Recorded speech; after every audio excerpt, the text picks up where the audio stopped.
Boa tarde a todos. Welcome everyone. I'm Gonçalo Margato, and somewhere in your screen you should have my dear partner Juliana Esteves. And we were the coordinators of this third event of the NECPRIS Conference Beyond the West, Politics of the Global South. For those who don't know us, we are members of the Political Science and International Relations Studies Association, NECPRI, of Nova School of Social Sciences and Humanities, Nova FCSH. NECPRI is a non-profit organization which works in articulation with Political Studies Department of our university. The purpose of our action lies in the study, debate, and understanding of political science and international relations. Along our 20 years of existence, we have hosted many events such as conferences, congresses, debates, meetings with ambassadors, and simulations. We would like to thank you, our team that helped us develop the event, namely Inês, Mariana, and Madalena, and also to the board and communication department of NECPRI for all the help and the patience. We also would like to thank you all for being here with us today to discuss the Middle East. Good afternoon, everybody. Once again, I want to welcome you all to our event. As Gonçalo said, this is the third conference we are hosting. So don't forget to join us tomorrow for our last conference, which will be about Asia. We would like to thank our speakers for accepting our invitation, and also thank Neri for partnering with us in this event.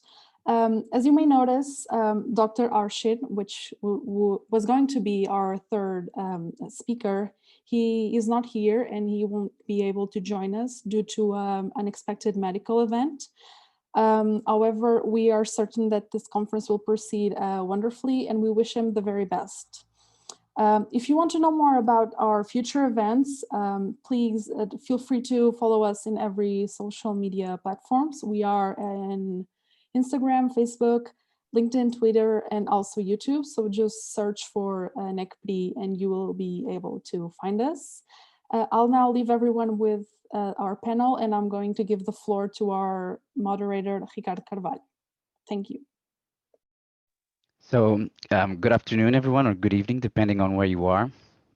And as you know, our session today is about the Middle East, and it's obviously a perennial topic when it comes to these political and international relations issues. And we're going to have a very interesting panel today. As my colleagues already mentioned, we don't have one of the speakers who was supposed to be speaking today, but the good news is that our speakers will have more time to make their own addresses, and as anyone who has experience speaking in these contexts, you know that time really flies, and so an extra 10 minutes, I'm sure they will appreciate it.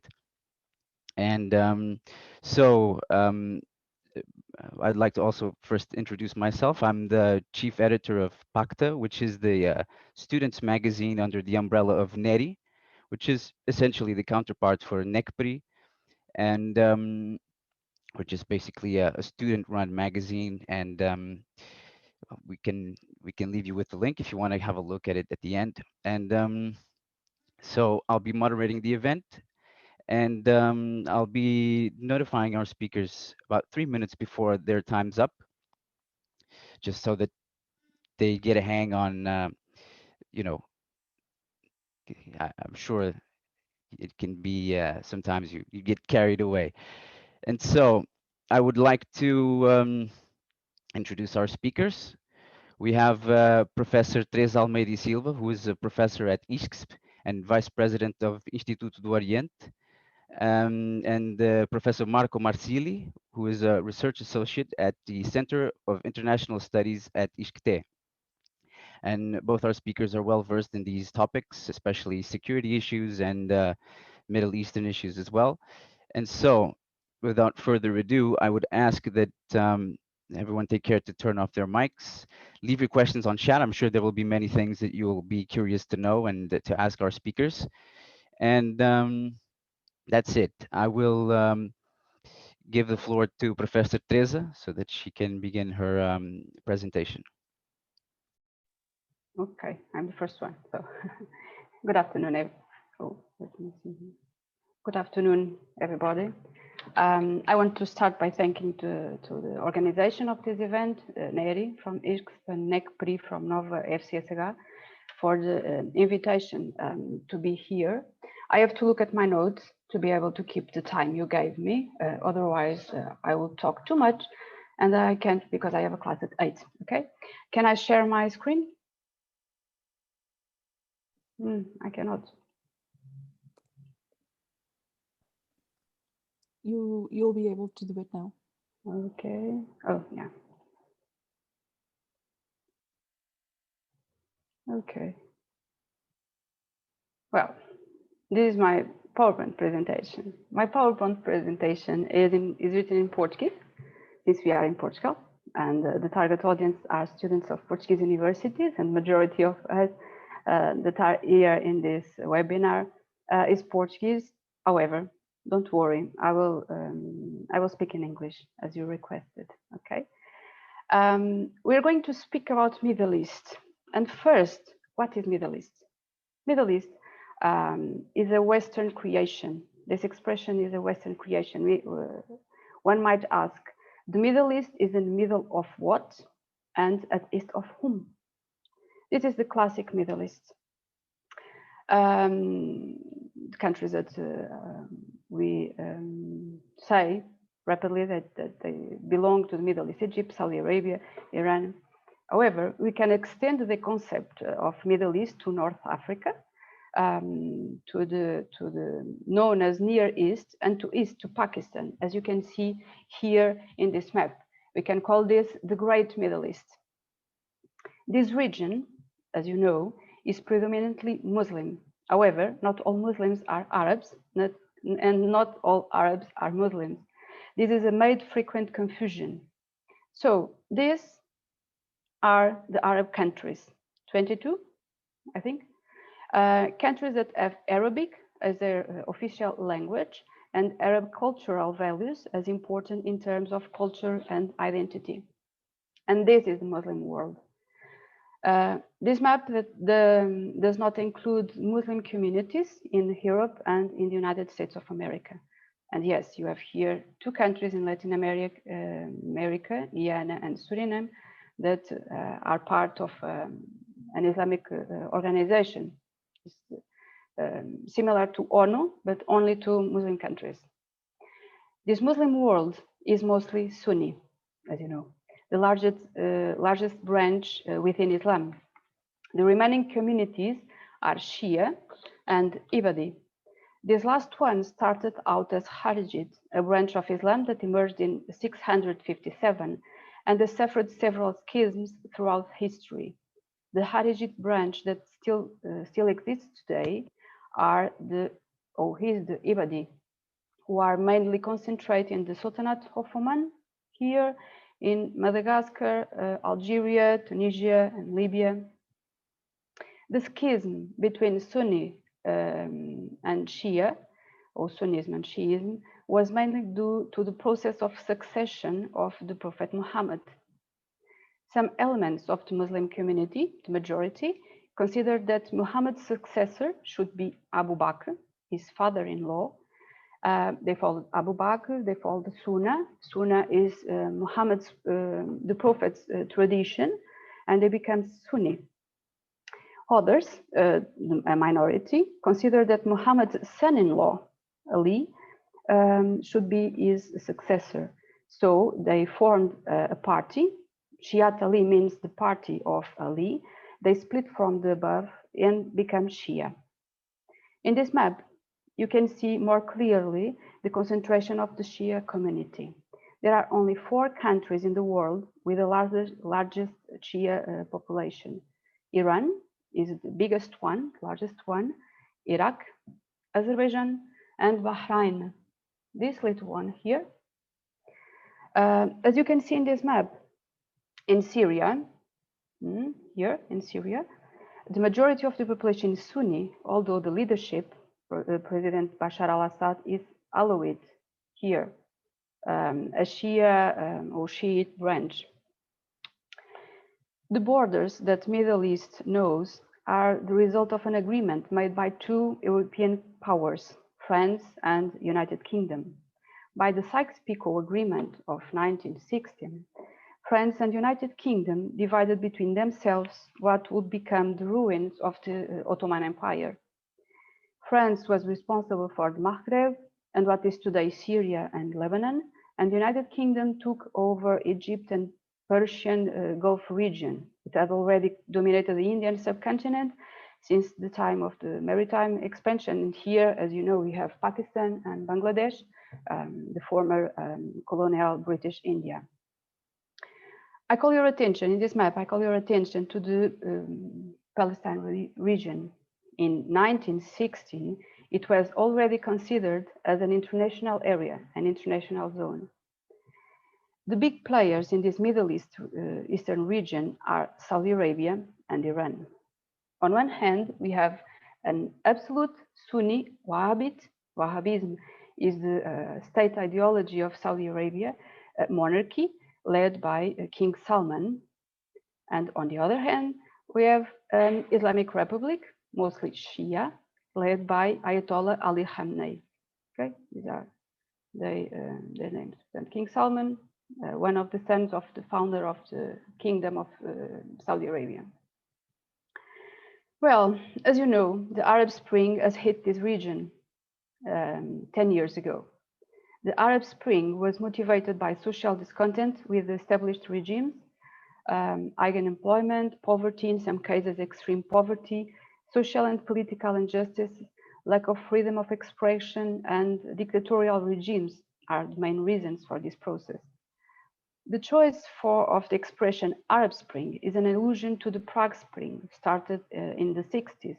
However, in my opinion, to be considered a spring, between commas, it would mean that all the process in the countries covered by this spring would be the same.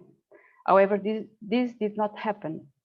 Each country has its own idiosyncrasies. In each case, the internal context and the nature of the regimes have determined the different process of revolution and the way each state reacted to the spring, and spring between commas. The main agents of these revolts were young people, many with higher education, but without perspectives for the future. Without perspectives for the future, but with a weapon that their parents didn't have, the internet and social networks, thanks to which their demands reached much further and more people. These young people have become more aware of the social and political problems of their countries. However, the way regimes have reacted against the protesters has shown that it is almost impossible to stand up to them.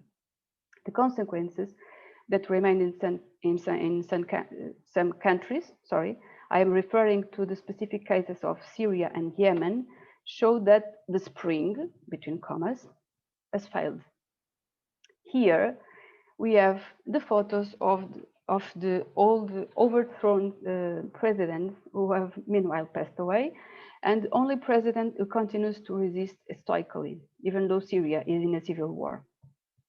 Of all the countries covered by the Arab Spring, Tunisia, from President Ben Ali, and Egypt, from President Mubarak, here and here, are the ones that are apparently, and I underline apparently, the most stable politically and even socially, despite the fall of President Ben Ali and the fall of President Hosni Mubarak, and then President Mohamed Morsi, and the instability that followed their overthrow. In Yemen, and here we have President Ali Saleh. In Yemen, after several weeks under fire from popular protesters, President Ali Saleh managed to pass a constitutional reform that allowed him to leave the country unharmed.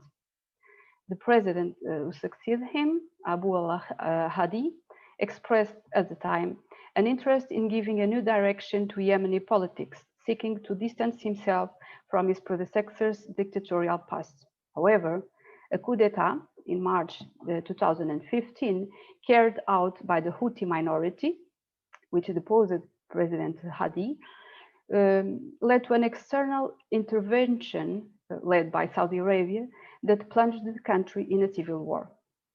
Syria, here, President Bashar al-Assad, given its regional insertion and unique geopolitical characteristics, has long been in conflict. These conflicts manifest themselves through indirect means, such as the use of Hezbollah and its influence with Hamas and Islamic Jihad, or through its alliance with Iran.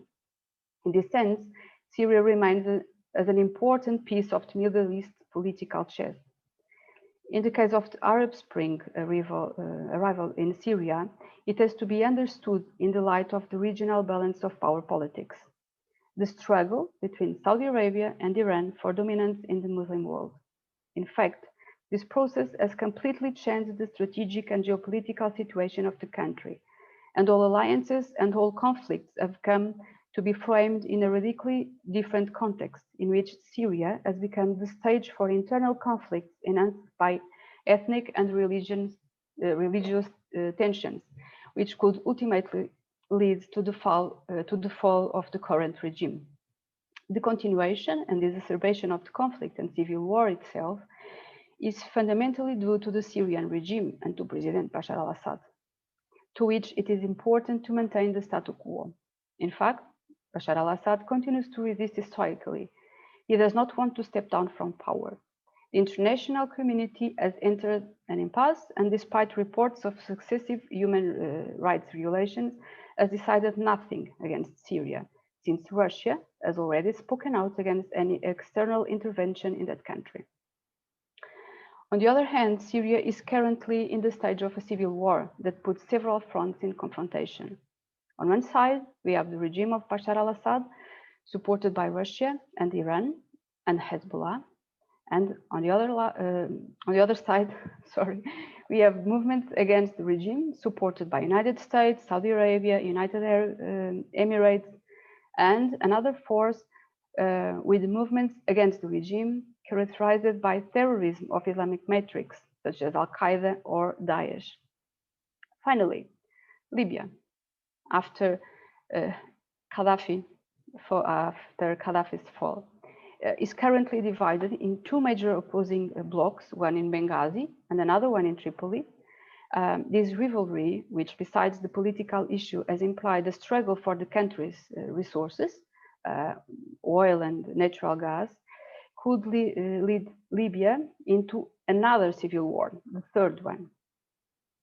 Regarding the events that have occurred so far, we can make the following balance. This process, this Arab Spring, has overthrown the regimes of four countries: Tunisia, Egypt, Libya, and Yemen. It seems to have strengthened political Islam. It has intensified the competition between regional powers, Saudi Arabia and Iran, both in terms of geopolitical rivalries and sectarian conflict, confrontations between Sunni and Shia. It has left two clear civil wars, Syria and Yemen. It has left a possible civil war, the third one, as I said. The rivalry that I mentioned before between Iran and Saudi Arabia is now being felt in the civil war in Syria, as I mentioned before. So in this map, you can, and this map is from last month, you can see all the actors involved in the conflict. We have the pro-regime forces, Turkey opposition, forces supported by United States. We have ISIS-supported zones. ISIS did not disappear in 2019. It is re-emerging in this area. Looking to the conflict of Yemen, we can also see the rivalry between the two Gulf giants. On one hand, we have the Saudi-led coalition supporting President Hadi, whose government is based here in the south, in Aden. On the other hand, we have the Houthis. Houthis is a name given to this movement, Ansar Allah, that control this part of the country, where is the capital of Yemen, Sana'a, and are believed to be backed by Iran, since Houthis are Shia, another branch of the Shia, different from the Shia from Syria, the Zaydid. Another consequence of the Arab Spring has been the serious instability in Libya, a country of huge resources, as you can see here, lots of oil fields, and they have natural gas as well, where different interests are currently at play, as you can see on this map. And here we see the two poles that I mentioned before, Tripoli and Benghazi area. Finally, the worst of all the consequences of the Arab Spring, in my opinion, is Daesh. Daesh, these commas are mine because they are not a state. Okay, Daesh is the acronym of this Arabic expression, Adwalat al-Islamiyya fi al-Iraq wa Sham, that means Islamic State of Iraq and Levant East. Ideologically, Daesh is inspired by the thought of these three Islamic fundamentalist theorists: Hassan al-Banna, the founder of Islamic Brotherhood; Said Qutb, one of the most active voices within the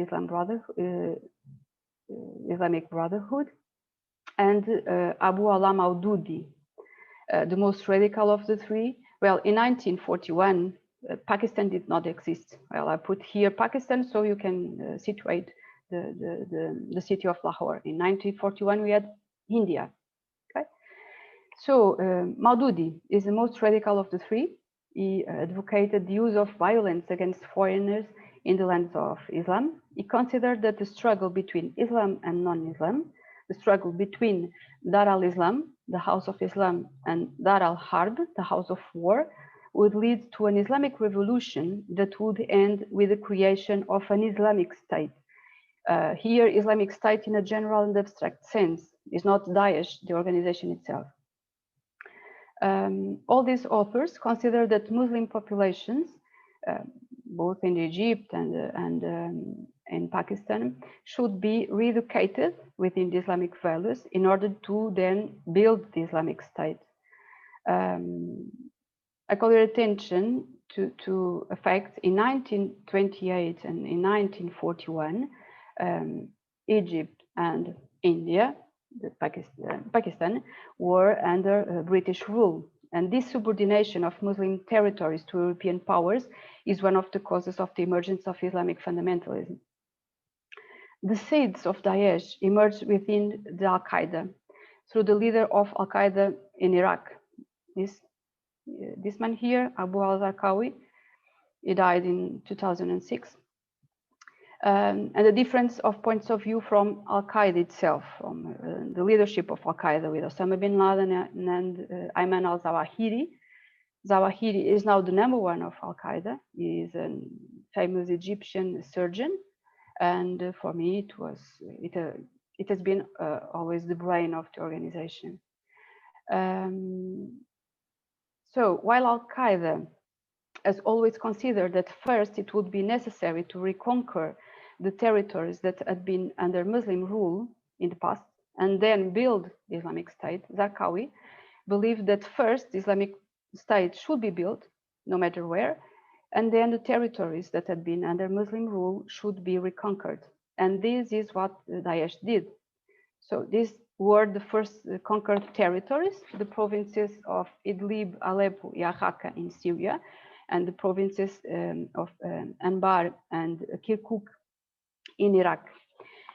From there, in their view, a process of reconquering territories once under Muslim rule would begin, with a view to rebuild the Muslim caliphate. First, the Levant area, which includes Jordan, Israel, Palestine, Lebanon, Cyprus, and southern Turkey, and then North Africa and part of Europe. The essence of the restoration of the caliphate should be the opportunity for the organization to create its cunning momentum to reconquer a territory of global strategic value, and the use of terrorism would be the only way of its geopolitical affirmation. The international fight carried out against Daesh, which we can say as one of the highlights, the death of Abu Bakr al-Baghdadi, leader of the organization in October 2019, did not prove to be the end of the movement. Although Daesh was thought to have been reduced to almost nothing by the end of 2019, the truth is that right now the movement is re-emerging again in Iraq, in Syria, as well as in other places around the globe, such as Afghanistan, and it seems in Mozambique, in Cabo Delgado. So, looking back at the Arab Spring and the goal that was at the heart of the process, bringing democracy to Muslim countries, we realize today that it did not happen as expected at the beginning. The truth is that democratic values cannot be imposed indirectly by the West. The West cannot impose its democracy, between commas, to these countries. Rather, it can convince them to use it, each on its own way, adapting that democracy to its own idiosyncrasies. So far, the consequences of the process turn out to be mostly negative. And I finish my communication. Thank you for your attention, and I will be available to answer your question. Thank you very much. Obrigada. So thank you very much, Professor Teresa. Very interesting presentation. I for sure have many questions, but we'll leave that for the end when we'll have some time for everybody's questions. And now I would like to give the floor to Professor Marco Marcili, and the floor is all yours. Oh, hello. Good evening. Boa tarde. I'm Italian, but actually I've been naturalized, so I'm Italian and Portuguese. I have a double citizenship. But it seems that the overwhelming majority of the participants are Portuguese, but as requested, I will deliver my presentation in English too. And first of all, I'd like to thank everybody at NECPRI, the organizers, for the kind invitation, and that I was so glad to accept. Also because I have the opportunity to share the floor with such distinguished scholar as Professor Almeida. And now I try to share my presentation with you. I prepared let me see. It's always difficult to me to share. Yeah, seems to be this one. Are you able to see it? Yes. So you can see my presentation? Yes, we can.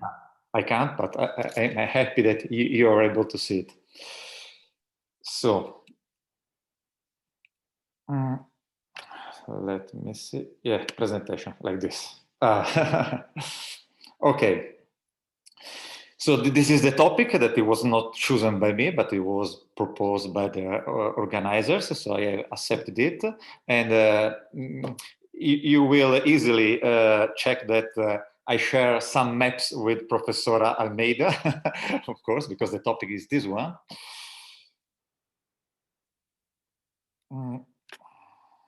Pardon, but yeah, okay.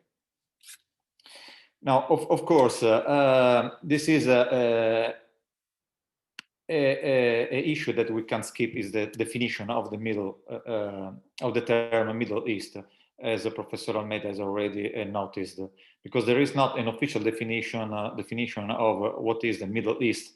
Neither the United Nations were able to define this region. So we have different definitions. I decided to accept a more narrow definition that encompasses the strictly so-called strict Middle East, skipping the MENA region, that is the Middle East and North Africa region, that includes other countries such as Libya, or even Sudan, or on the other side, Azerbaijan or Pakistan. But I prefer concentrate my presentation on Middle East, that includes the Gulf countries, and Iran, Iraq, and of course Israel, Lebanon, Turkey, and Cyprus, that is sometimes is forgot, but it's a main political issue. So as you can see, that most of the Middle Eastern countries are Arab countries. That means that they are Muslim nations. And of course, as Professor Almeida noticed, the religious issues are on the background and are the main, maybe the main or the most popular issues of this region. Okay. Now I present you a brief introduction of the main political issues. So we can focus, of course, on not all the countries are so important, but Iran and Iraq have a heavy weight in the region, of course, due to the activities of Iran, that is a Shia country, and is regarded to be a state sponsor of international terrorism. And there are main issues that involve Iran, the nuclear deal with the United States, from which the United States withdrew, but now they are again in talks. It's hard to come to an agreement about the nuclear plans with Iran. And Iran is backed by Russia. This is another is military backed by Russia. This is another issue that we will see later. Of course, we had a problem with Palestine. That is a super old problem, maybe is as old as the world, more or less. And we have Saudi Arabia, that is the major US ally in the region, and is the counterweight to the Iran regional power. Iran is a Shia, is not a Muslim, precisely is a Shia religion country. That is that Shia religion is the official religion of the country, while for the most of the other countries of the region, Muslim religion is the official state religion, but it's not a branch. I mean, it's not Sunni or Shia. It's Muslim, generally speaking, and there are overwhelming majorities in this country of Sunni or of Shia population. But it's a state religion. The Shia Islam is a state religion only in Iraq. And we have the issue of Syria, that is, of course, one of the major political issues in the region. We have Yemen, and we have Turkey. Sometimes someone forgets about Turkey because Turkey is a Transcaucasian country, is half in Asia and half in Europe. So it's a kind of bridge between two worlds. And as I reminded, we have Cyprus and we have Lebanon. That it's another country with that carries a lot of problems, a lot of issues.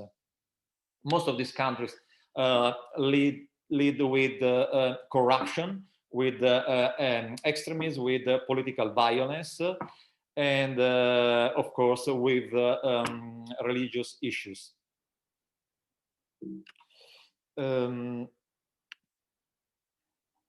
Of course, this is the map that I share with Professor Almeida that explains very well the distribution between Sunnis and Shias in the Middle East region.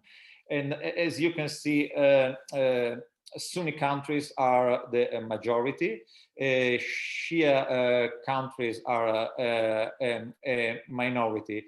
But even in Iraq, where Shia is the majority branch of Islam, even in Iraq, the Shia are not a vast majority, are not an overwhelming majority.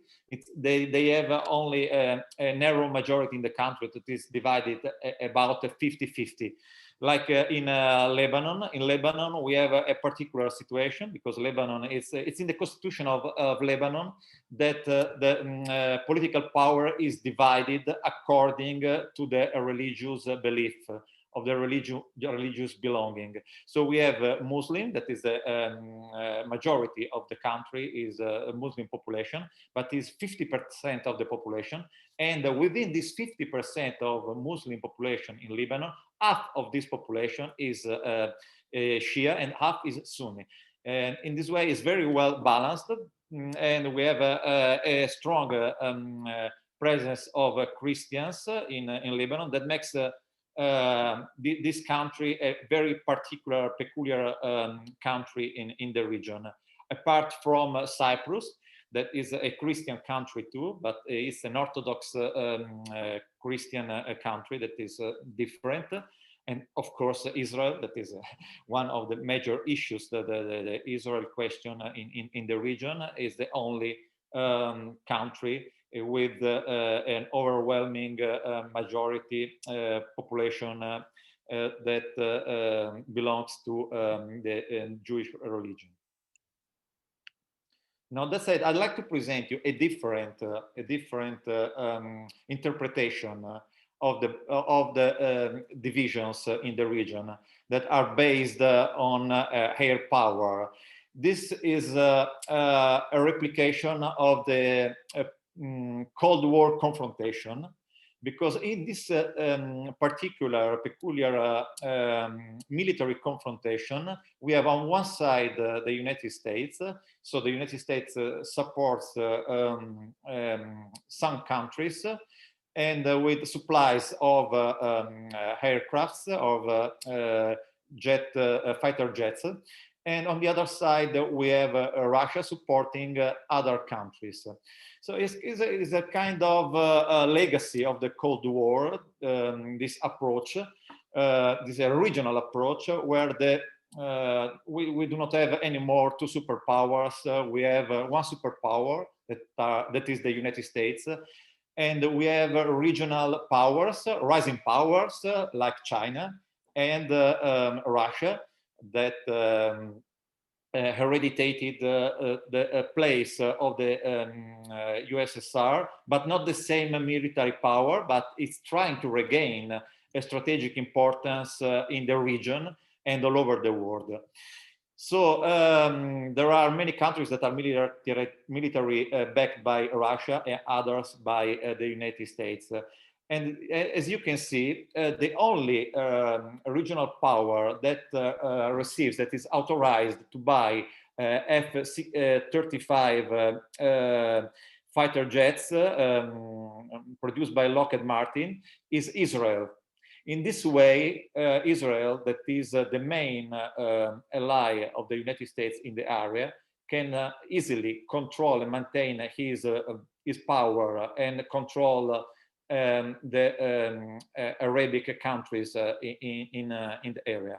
President Trump, at the end of his term, concluded in November last year, concluded an agreement and gave a red light for the purchase of F-35 by the United Arab Emirates.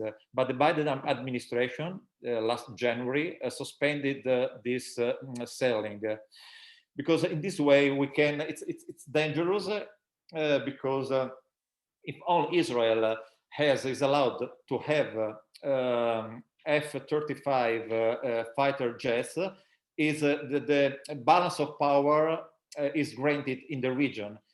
But it's supposed that if other countries, namely Muslim countries, are allowed to buy the same aircrafts, war aircrafts, this can trigger a weapon escalation, and it can trigger a conflict in the region. And even Saudi Arabia is not allowed to have to buy F-35, but only aircrafts produced by Lockheed Martins that are not so relevant in a military confrontation with Israel. Of course, we have the permanent conflict that is the Palestine-Israel conflict. It's a never-ending conflict. Since Palestine gained the status quo, the status of state, I mean of sovereign state, this new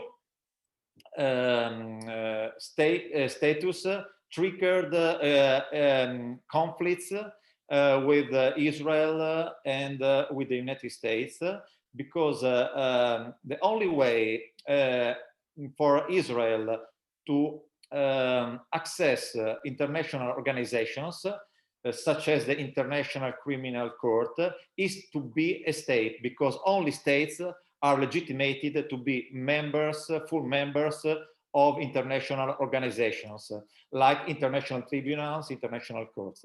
So in this way, Palestine was authorized, had the power to ask to the prosecutor on the International Criminal Court to open an investigation for alleged crimes against humanity and war crimes committed by Israel in the occupied territories that are the Gaza Strip, the Golan Heights, and the West Bank.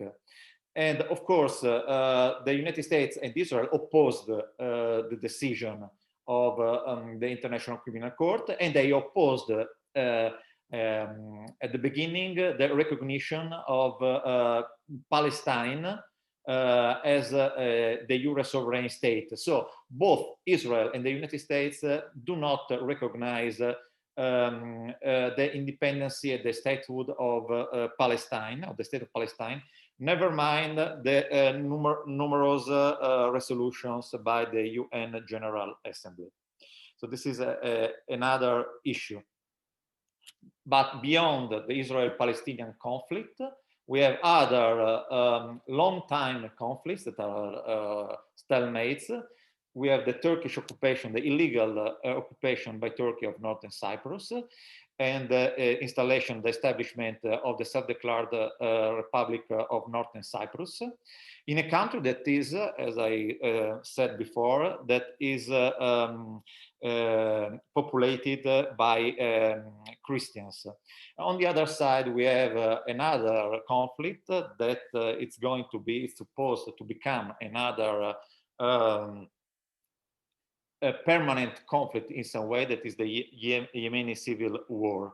In this war, we have the Saudi-led coalition forces.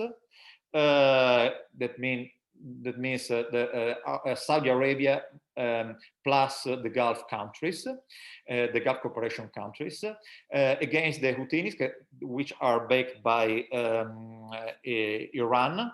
And this Saudi-led coalition confronts also Al-Qaeda in the Arabian Peninsula, that is the local offshoot of Al-Qaeda, and ISIS in the Yemen Peninsula, that is the local branch of ISIS. So it's a very complicated conflict, and it should be said that Saudi Arabia has been accused by the United Nations High Commissioner for Human Rights and by numerous human rights organizations. It's been accused of war crimes and crimes against humanity for indiscriminate wanton bombings of civilian population. So this is another problem, because Saudi Arabia is the other main ally of the United States in the region, and receives military aids by the United States. Of course, we have on the background the terrorism. It is a global threat, as you know, not only in the Middle East, but is a global threat. So we have the global coalition against Daesh that is been formed in September 2014. It is unique in its membership, because it comprises 83 partners that are not countries, because partners means that there is also Interpol and the European Union and other regional organizations. So it's not only made up this coalition of countries, but also it's made up participate international organizations. And then we have another problem, is another global threat, that is the piracy in the Gulf of Aden. It's another global threat because through the Gulf of Aden passed the majority of the oil tankers that transport about 30% of the global oil production. So of course it's a main issue for the Gulf countries, the oil producers like Saudi Arabia and Kuwait and the other ones that used to transport the oil that they produce to Europe through the Suez Channel. Of course, terrorism and political violence are another classic threats of the region.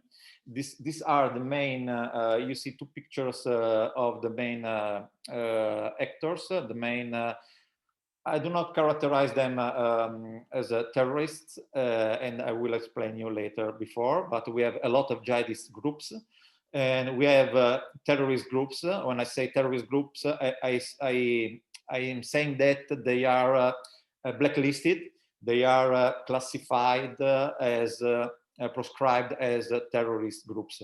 And we have also a particular interpretation of terrorism by Turkey that comprises political opponents within the country and the Kurds. So it's an ethnic and political issue. But according to the Turkish government, they are considered terrorists, and also the Revolutionary People Liberation Front and the Syrian Democratic Forces that are supported by the United States and by the global coalition against the Daesh. It means that they are allies, and they receive military support in the fight against ISIL. So on one side, they are allies of NATO countries, that is a member of the coalition. They are allies of the United States. On the other side, they are considered terrorists by Turkey. But Turkey is a member of the same coalition against Daesh and is also a NATO country that is in the same coalition. Hezbollah and Hamas, hardly I can find them simply as terrorism movements. First of all, because there is not an official definition, a shared definition of terrorism, because the United Nations tried many times but were never able to reach to a consensus for an international convention to define what is terrorism. So according to each country, according to national interest, as I just told about Turkey, some movements, some actors, sometimes political actors, are considered terrorists. In this way, they are easier to be cracked down by the governments that they oppose. So both Hezbollah and Hamas are political parties, but are also military organizations, but are mainly they are legitimate political parties, ruling parties. Hamas is a ruling party in Palestine. It is a state, the jure sovereign state, and Hezbollah is a ruling party. This is present in the parliament of Lebanon. The problem with these two movements, and they are backed by Iran. That is the master puppet of political violence, of extremism in the region. So I provide you a brief overview of how these two movements are considered in the world, both Hamas and Hezbollah. Of course, for Arab countries in the Muslim world, they are legitimate political actors.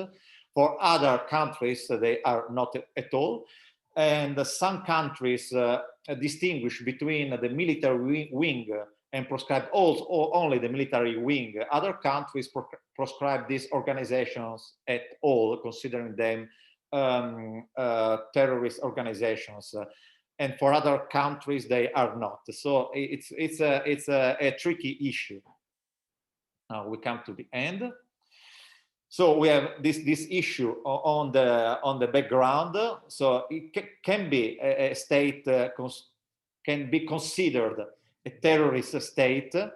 I mean, the first topic was, can we consider these political movements, political organizations that are present in their political parliaments, that are legitimate governments, can be considered terrorist organizations, and they are backed by Iran? Can a state as a whole be considered a terrorist organization? So just to close, this is the last political issue of the region, in the region, that is a rising issue. Turkey is a member, as I told before, is a member of many organizations, such as the NATO and the Council of Europe, and applied for joining the European Union, but is a country that is accused of gross human rights violations by international organizations like the European Court of the Human Rights, the European Commission, the European Parliament, OSCE, ODIHR, and the Council of Europe, the Parliamentary Assembly of the Council of Europe, the Human Rights Watch, and so on. So we have many rulings by supranational courts, and many reports accusing Turkey of gross human rights violations, and is also accused by Germany of supporting international terrorism, namely the Egyptian Muslim Brotherhood and Hamas. So this is a tricky issue, because we have to ask ourselves, who is a terrorist? Who is really a terrorist? So these are really tricky issues, because according to Erdogan, as I told you before, the Syrian Democratic Forces are terrorists, the Kurds are terrorists, but Hamas and the Egyptian Muslim Brotherhood are not terrorist organizations, even if they are proscribed by other countries. And even if Erdogan has been accused to be a dictator. So these are political, religious, and security concerns. There are a lot of tricky issues in the Middle East area. Just to recap, these figures say so much, that 1,000 words, of course. And I'm over time. Thanks very much for your kind attention. Some suggestions on the topic that I published in the past. Thanks very much. Obrigado. Thank you, Professor Marco, and also thank you, Professor Teresa, for your interventions. There have been a few questions on the chat. I would start with this question, which was asked by Luis Perego, and I think the same question, or at least a related question, was asked by Diogo Machado, and because these questions play into each other, I would say. So the question is, how do you think the withdrawal of American troops from Afghanistan will affect, and by the way, this was announced just today, that they will be withdrawing their troops from Afghanistan later this year. And how will it affect the balance of power in the region? Will this change of posture provide the grounds for new insurgent threats, or the freedom for the expansion of the existing ones? And this question is addressed at either of the speakers. So if either of you would like to come forward, feel free. Professor Martin, you want to start? Ladies first. Oh, okay. So we had another one before from Diogo Oliveira about the F-35 planes. I'll get into it. Okay. Well, this one is about Afghanistan, but Diogo Machado is asking about Middle East, the other region, Saudi Arabia, Iran. I got that it's about the Okay. Middle East in a more global sense. Well, the U.S. Withdrawal from Afghanistan may leave a power vacuum in the country that can be exploited by some organizations that want to occupy the power. And I'm talking about Taliban that are re-emerging again. And I talk about Daesh that is trying to establish itself also in Afghanistan. So if United States withdraw, but before they don't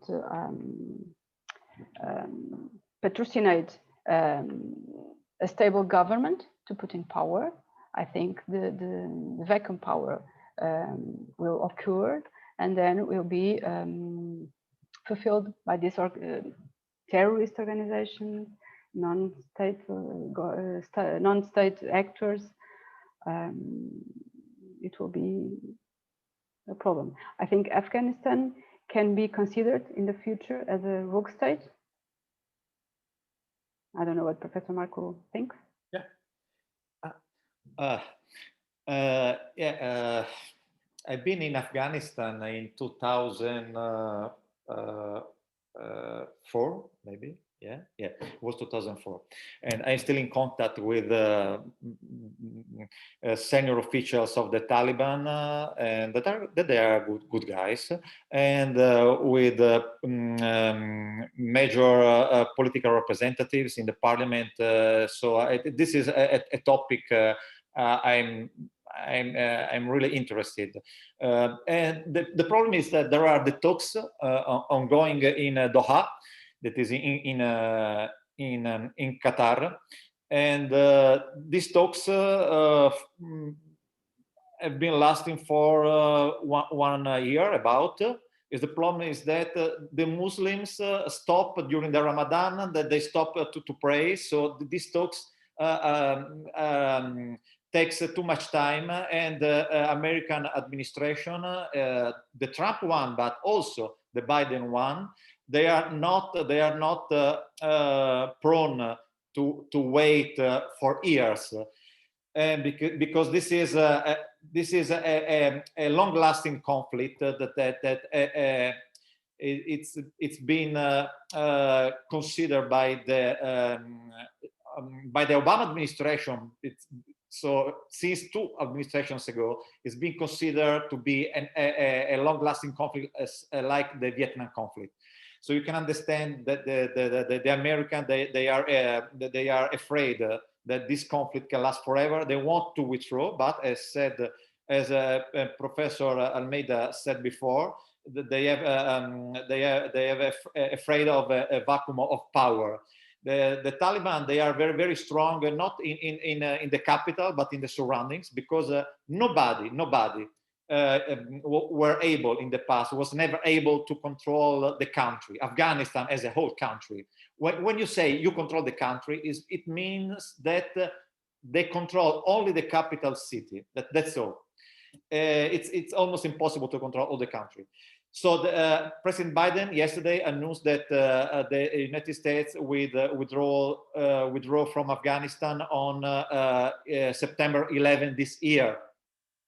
And of course, the government in Afghanistan is worried about this withdrawal, because they are not able to confront successfully the Taliban. And look, the Taliban, you do not have to put together the Taliban and ISIS or Daesh, because no country in the world, no government considers the Taliban a terrorist organization. The Taliban are insurgents.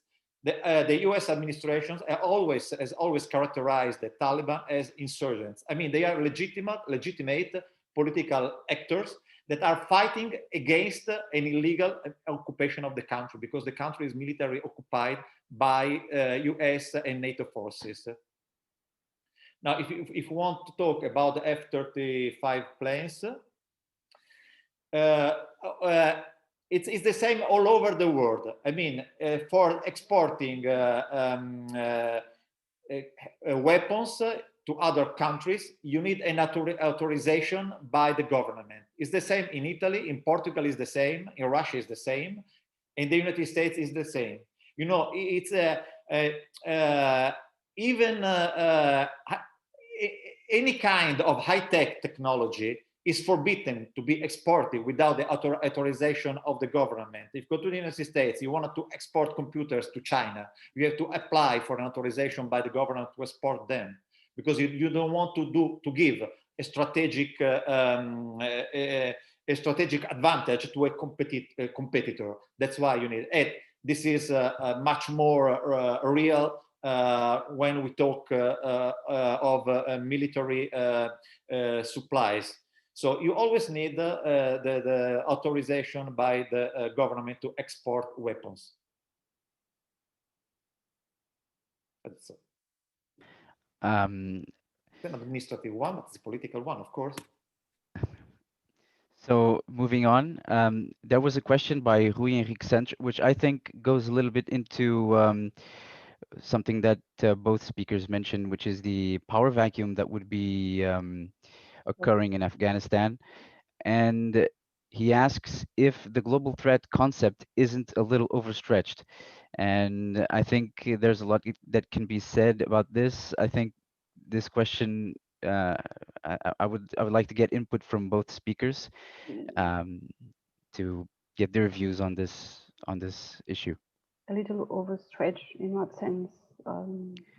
Well, I believe that the question was implying that perhaps these are local issues, and to put them in a global threat framing could be a little exaggerated. This is what I understood from the question. Mm-hmm. Well,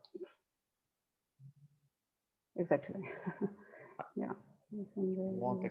I can approach the question, Teresa, if you want. Yes, please. I mean, you should consider that the concept of security became broader in the past years. So just to say, environment, food became security issues. So it's not only a question of defense. It's not only related to violence, a threat, but are also climate threats, like the global warming. They are considered threats because they threaten your life.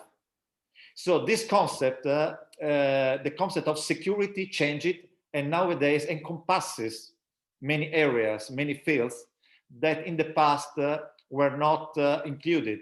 So it's a concept that includes defense, but defense it's only military, it regards only violence, the use of the lethal force, the concept of defense. Security is different, it's a broader concept. So when we talk about global threats, like I told before, the Gulf of Aden, because that one is a global threat because it implies that is there is this choke in the Gulf of Aden from where the oil tankers are obliged to pass, to enter, to come to the Suez Channel, to enter in the Mediterranean Sea, and to bring us oil for our industries, factories, and to heat our apartments. So you can understand easily that this is not a local threat. This is a global threat because, I mean, affects the possibility here in Europe for us to heat our houses, to warm our houses in winter time, and to make our factories, our industries run. So of course, it's not a local, it's a global one. Professor Teresa, would you like to add something? Yeah, your microphone is on mute. Yeah. No, thank you. I think Professor Marco already answered. All right. So there's a question here from Ugnevs, and he addresses it to both speakers. And the question is the presence of groups affiliated with Al-Qaeda, supported by Turkey, like Hayat Tahrir al-Sham in Idlib, an impediment to the end of the Syrian civil war conflict and agreements for political reforms in the country? Oh, may I? Of course. Yeah, okay. Yeah, it can be. And besides that, the big obstacle to the peace process in Syria is President Bashar al-Assad itself. His actions throughout the conflict and since 2011 show that he will only accept the complete defeat of his opponents. He will continue to punish those who have previously defied him, as he has already done against the pro-opposition groups in Aleppo and their provinces. So yes, as long as with some groups supported by foreign countries, it can be an obstacle to the end of the Syrian conflict and to reach a peace process. Professor Marco, would you like to add anything? Yeah. First of all, I strongly disagree with the sentence that the affirmation that Al-Qaeda is supported by Turkey, because there are no evidences of this. It doesn't make any sense. On the contrary, until 2014, more or less 2015, the Turkish government supported ISIS in the region for two reasons. First of all, the Turkish defense forces facilitated the transportation of stolen oil from the occupied territories, occupied areas of Iraq and Syria through the Turkish territory, and it's alleged that the Turkish government illegally sold stolen oil that was smuggled by ISIS through the border, to the Turkish border. So Turkey stopped stopped facilitating these activities when suffered the first terrorist attacks. So they understood that ISIS it does not have any sympathy for even for Sunni Muslim countries. They do not see in a good light positively Saudi Arabia, that is a Sunni country, or Turkey, only because they are Sunni countries. They are considered enemies because they are allies. They are allies of the United States and of Western countries that are the responsible of the breakup of the end of the Ottoman Empire, and that's all. But I think that without, I mean, the United States are in some way engaged with the Syrian regime, because they provide humanitarian aid to the Syrian population. So that there are some kind of links. The diplomatic links are always open. And I think that, you see, we registered the failure of the so-called Arab Spring, because you can't impose your Western model to countries that are far away on a cultural point of view, on a religious point of view, on a legal point of view, because they do not have a production of, they do not have a positive law. I mean, the civil law and mostly the criminal law are derived by the Sharia. So you cannot think that you go to overthrow these governments and you are going to impose a Western model to these countries. It's impossible. Look what happened, as Professor Almeida remembered us in Libya. But look also to Iraq. Iraq has a lot of problems, and corruption and everything else, and religious violence and so on. So I mean, it should be better, in my opinion, that these countries that they need a strong central power. It's not our Western and European model. Of course, we are far away, but it's what they need. Without a strong central power, they are divided in ethnic clashes, civil wars, and so on. You just look at the map, and you can easily come to the conclusions by yourself. So addressing the question by Diogo Oliveira, who asked, who really are the institutions, countries responsible for authorizing the buying of F-35 planes, as, for example, Israel is occupying territories and is allowed to have it.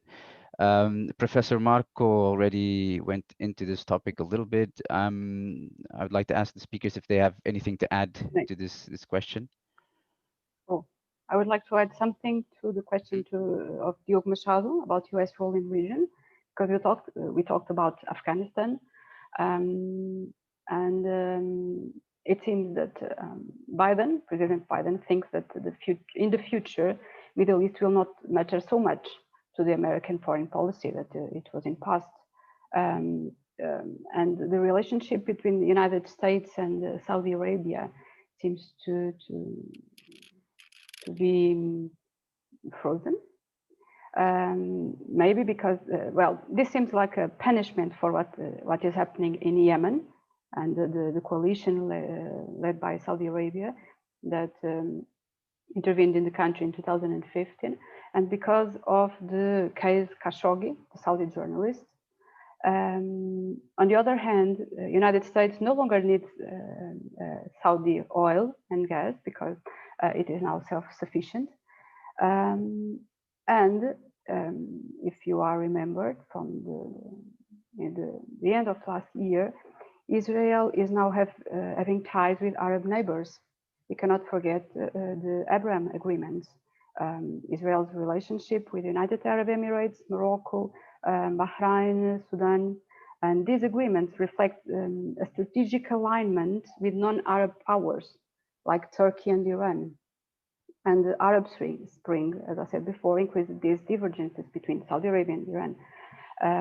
So diminishing U.S. commitment to Middle East forced some, it seems that is forcing some states to review their diplomacy, stop being allies of Saudi Arabia and consider an alliance with Iran, diminish, on the other hand, the influence of Turkey and Muslim Brotherhood.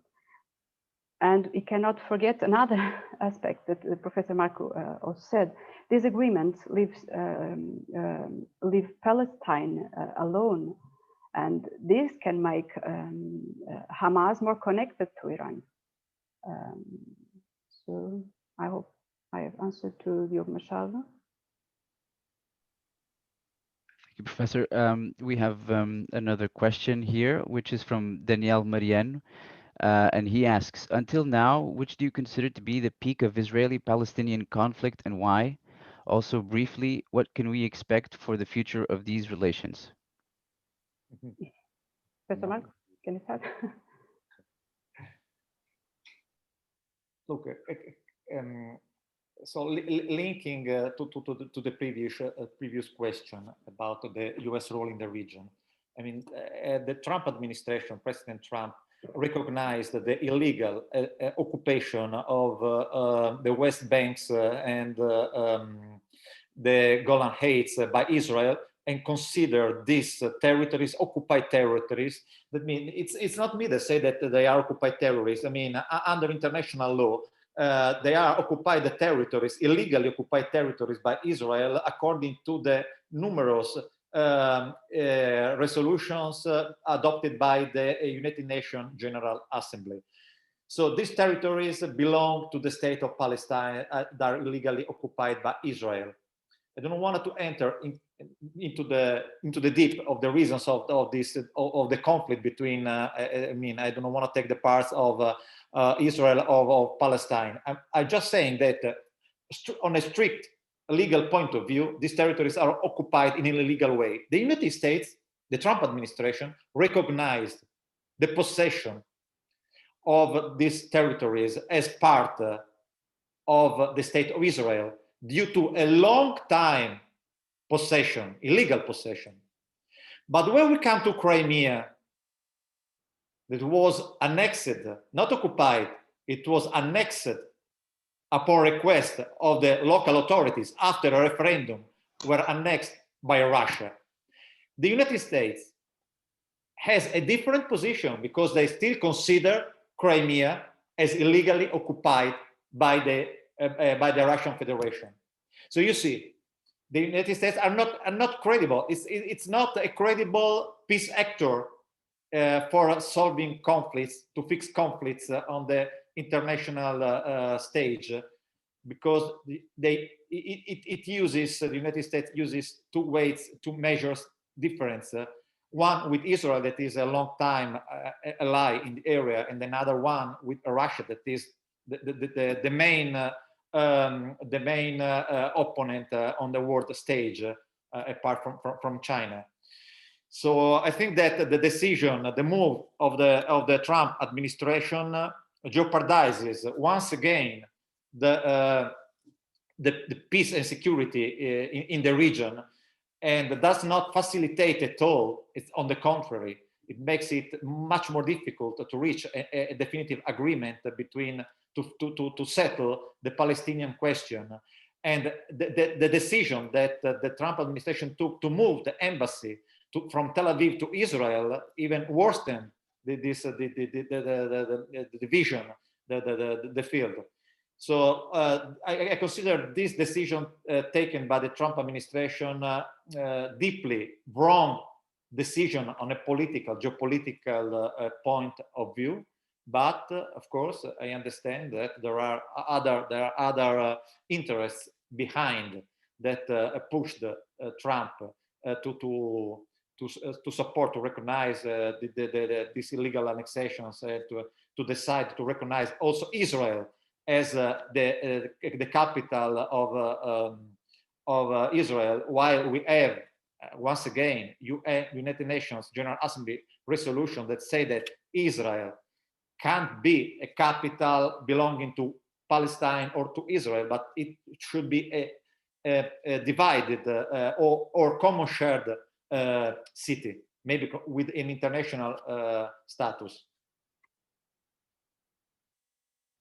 So thank you, Professor. On the future, in my opinion. So I think we have time for one final question.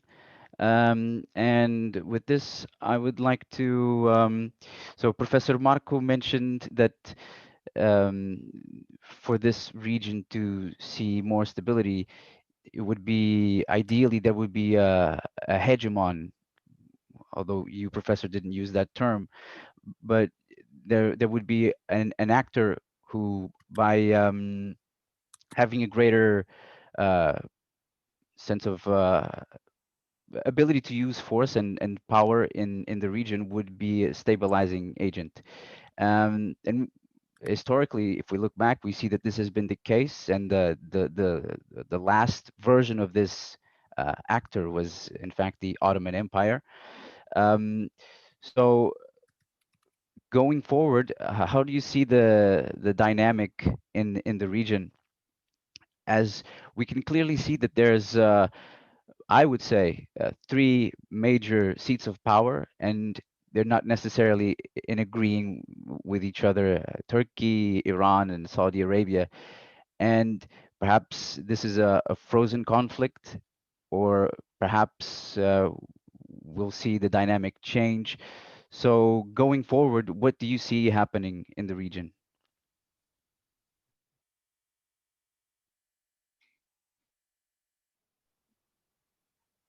Teresa? Will be, Ricardo is asking, will be the leader of Middle East? Is that? What my question is more of in an abstract sense. What do you see the dynamic as it will be going forward, considering that we now have three major players who are more influential in the region? And I would also add, for example, Russia has a footprint in the region, even though it's not a very large footprint. The United States, by contrast, is reducing its footprint.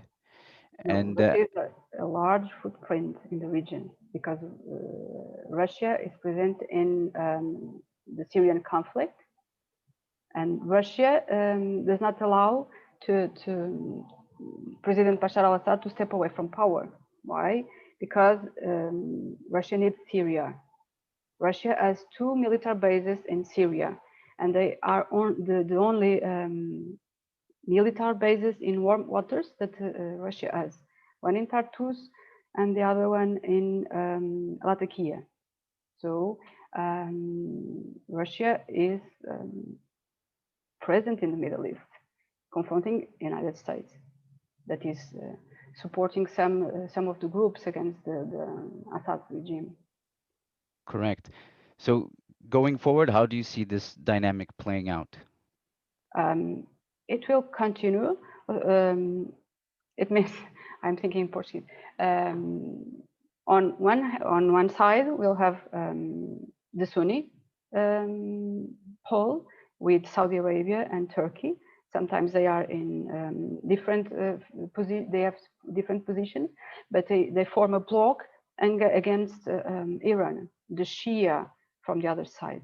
Iran on the other hand will always support Syria because it's the last Shia satellite that Iran has in the region, because Bahrain, majority of the population of Bahrain is Shia. However, the royal family that is in power is a Sunni family supported by Saudi Arabia. So Iran cannot dominate Bahrain, and the only country that it can pretend to dominate is Syria, and maybe in the future Iraq. We are still looking at Iraq, and we are trying to understand the political future of Iraq. But since Ayatollah Khamenei, leader of the Islamic Revolution in 1974 in Iran, Iran wants to dominate Iraq because not only because of religious reasons, but also because of the resources. We are talking about conflicts between countries. We are talking about territory, but it's not only territory that is in the table. It's the domination of resources, oil resources, natural gas, water.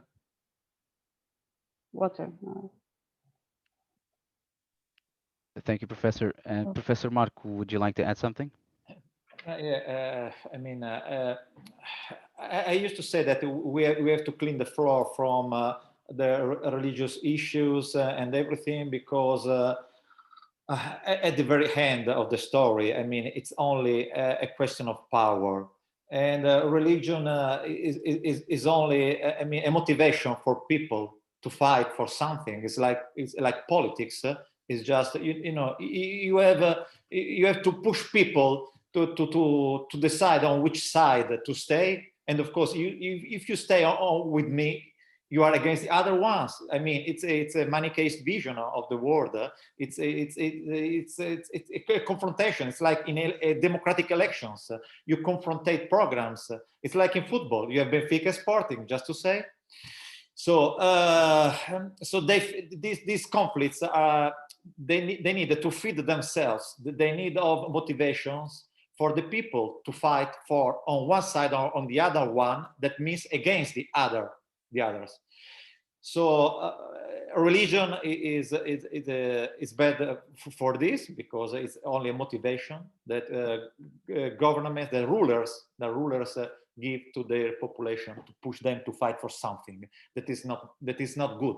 I mean, I'm a peaceful guy. I mean, the world would be better. A peaceful world would be. It's a better place to live than a conflict world. And I'm not optimist at all, because there are too many. There is this U.S. and Russian confrontation in the area, and they still confront themselves through proxies like Hezbollah and Hamas, like it was during the Cold War era, when the superpowers did not confront themselves directly, but they confronted through regional actors, like in regional areas, supporting one country or the other one, or one party or the other one. So the scheme is the same. It didn't change at all. It's the same, and they can't play this kind of game, this kind of risico in Latin America, because they can't anymore. So this is the only place of the world where they can still play this kind. In Africa also, in Africa, but in Africa there is not so much to earn. There is no business in Africa. That's why Africa has been left to the Chinese, the only one that are interested. They build bridges, everything for local governments that are corrupt governments, and they pay bribes for these big public works. That's why China is interested in working in these big public works in Africa. They pay bribes and so on. It's something that Western governments, Western industries are not prone to do, and they are also obliged not to do it, and it's also a crime, but they do it. So there is the business, oil business. It's the main business in this area. That's why we have this confrontation. But maybe with alternative energies like solar and the wind and so on, aeolic energy, maybe this area will come to have a smaller interest, and maybe this will be a long time path along which these conflicts can in some way end. Not at all, maybe. I'm not sorry. Thank you, Professor. Can I just of course add something following one thing that Professor said about Manichaeism. Indeed, all these conflicts are Manichaeist, and majority of you are students from international relations or science, the political science and international relations degree. And as you know, in international relations, there is no friends or enemies. There are interests. If you look to the foreign policy of the United States to the Middle East, until 1974, the big ally of the United States in the region was Iran. After 1974, after the Iranian Revolution, Iran passed to the other side of the force, like Star Wars, the good side and the evil side. And then Iran is a big enemy of the United States, so we cannot forget this. Thank you. But I'd like to add that, on my opinion, it was better. I really prefer the old and good Cold War era, because at that time everything was clearer. I mean, for the population, for everybody, there are the United States and their allies, the NATO and so on, the Western countries, the good ones, of course, and on the other side there was the empire of the evil, that was the USSR, the Pact of Warsaw, and so on. But according to them, they were the good ones, and other ones, the capitalists, were the bad ones. But it was easy. That means the world was divided into it. It was easy. There was no other choice. But nowadays, you have changing alliances. I mean, you just look to the relationship between geopolitical relationship between Russia and the United States. They are opponents on some issues, and they go together on some other issues. So look, I go crazy, because I am 52, but you take an elder, maybe con 70 years, grown up with this division, communist is bad, or capitalism is bad. They do not understand anything now, because Russia is bad one day, the next day, okay, we do this business with Russia. So it's business. It's only business. It's business at all, basically, in my opinion. It's like religion. The rulers of Saudi Arabia, as you remember before, the royal family, they are only interested in staying in power, to control the country, to gain, and it's the only thing that it's important to the rulers, and to stay in power as long as they can. It's easy, in my opinion, and they do everything just to stay in power. But you have to feed the people with this ideological motivation or religious motivations and so on. Thank you, Professor. That's vision. I want to ask a really quick question, just so I think everyone gets curious for more of these events. And I want to ask both our speakers, and I'll also ask that the answer is really short. I'll give you three options: yes, no, or it's complicated. And do you see China, given their interest in the natural resources in the region, playing a bigger role and having a bigger footprint in the region? So we can maybe start with Professor Marco. China is considered by it's not me that say, it's considered by the United States the major threat. So it's not Russia, maybe because Russia is an established threat, established major threat, but China is growing, it's rising very fast. For simple reasons. First of all, China invested in technology. When Trump woke up one day and he discovered that 40% or more of the patents for the 5G belong to a corporation, a Chinese corporation that is controlled by the Communist Party of China, he realized that, but they will control our communication systems in the future. Yes, of course. Wake up, Trump. And afterwards, they discovered that Russia is establishing once again in the Northern Arctic, due to the melting, the ice, the permafrost melting due to the climate change. And they have, how many icebreakers they have? And we are an Arctic countries. We are the United States, we have Alaska, and we have only one icebreaker. So I mean, the hegemony of the United States have been challenged not only by Russia, that is challenging much more every day the United States, but also by China, that is, I mean, it's a high-tech rising power, and also the military, on the military side, they are confronting the United States. They supply military aid to other countries. So you figure out that there is a super big industry in the United States that it's fed by wars by the United States and needs the United States authorization of the government to make business with other countries, and that they see, China it's becoming our competitor in the weapons, in the armies market. It's another problem. But China is a real, they are smart guys. I mean, they do not confront like Russia. Russians are much more masculate. I mean, it's just a hard power confrontation.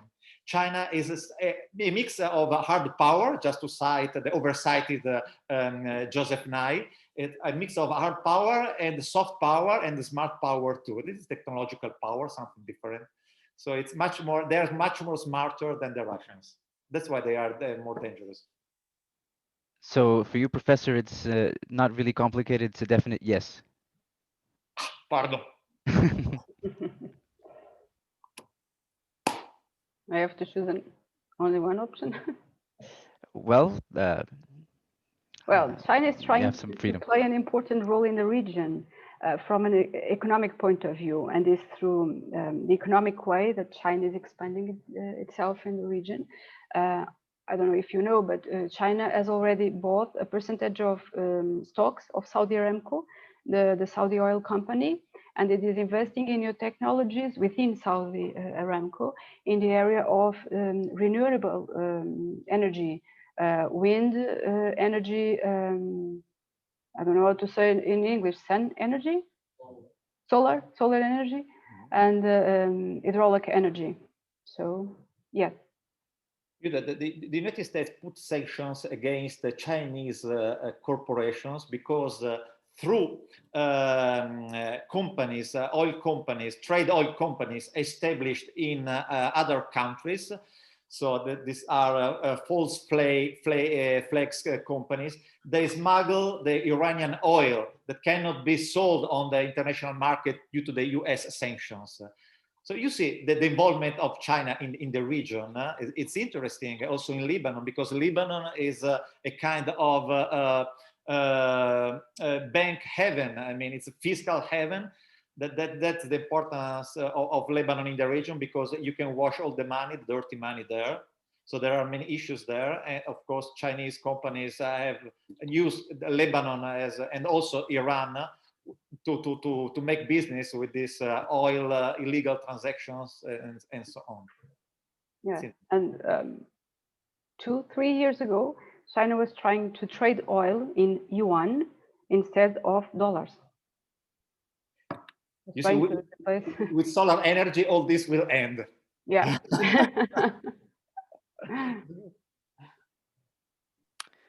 So I see that for both our speakers, it's a definite yes.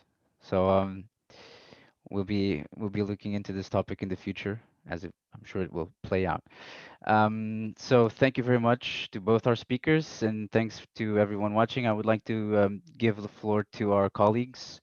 So Juliana. We would also like to thank our amazing speakers once again, and thank you everybody who showed up today. We hope you enjoyed the presentations, and I'm now going to give the floor also to my colleague Gonçalo. Bem, e eu gosto do prazer de poder falar em português, porque penso que todos consigamos entender e acho que devemos utilizar o português, a nossa língua materna quando podemos, aliás, para tornar as relações internacionais também um campo mais heterogéneo e não anglo-hegemónico. Posto isto, queria agradecer a todos, aos que quiserem e que estiverem interessados no resto dos eventos. Amanhã teremos o último dia deste congresso com três temas sobre a Ásia. Quem estiver interessado no resto das atividades do NECPRI, sigam-nos no LinkedIn, no Twitter, no Instagram e no Facebook. E também, da minha parte, agradecer a todos os presentes e ao Nery em particular, na pessoa da Presidente, da Patrícia, por todo o apoio, toda a paciência e por termos conseguido pôr este evento a funcionar, e aos dois oradores e ao nosso moderador também um enorme obrigado. Espero ver-vos em breve e era isto da minha parte. Obrigado a todos. Eu, Gonzalo. Obrigado, Juliana, pelo convite. Gostei imenso. Embora tinha de fazer um imenso trabalho a fazer a apresentação, uma coisa... É sempre de graça, é sempre de borla, mas adorei. Obrigado. Obrigada. Obrigada pelo convite. E foi mesmo muito enriquecedor este debate que tivemos aqui. E até breve. Até breve. Até breve. Obrigada. Obrigada. Até já, malta. A próxima. Obrigado. Obrigado, foi incrível.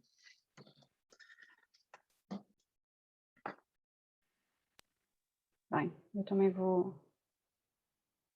Eu tenho aqui 2 alunos de mestrado, portanto a turma toda veio. Tivemos 100 e poucas pessoas online, portanto... 110 no máximo. Chegámos aos 110, 107, por aí. Exatamente. Portanto, Foi. Correu bem, correu muito bem. Podemos convidar o NEPRI para assistir aos nossos eventos da próxima semana, dia 22 e dia 23 de abril. Fazemos aqui um Então vá, foi um prazer conhecer-vos. Obrigada. Juliana e Gonçalo. O prazer foi todo nosso. Até breve.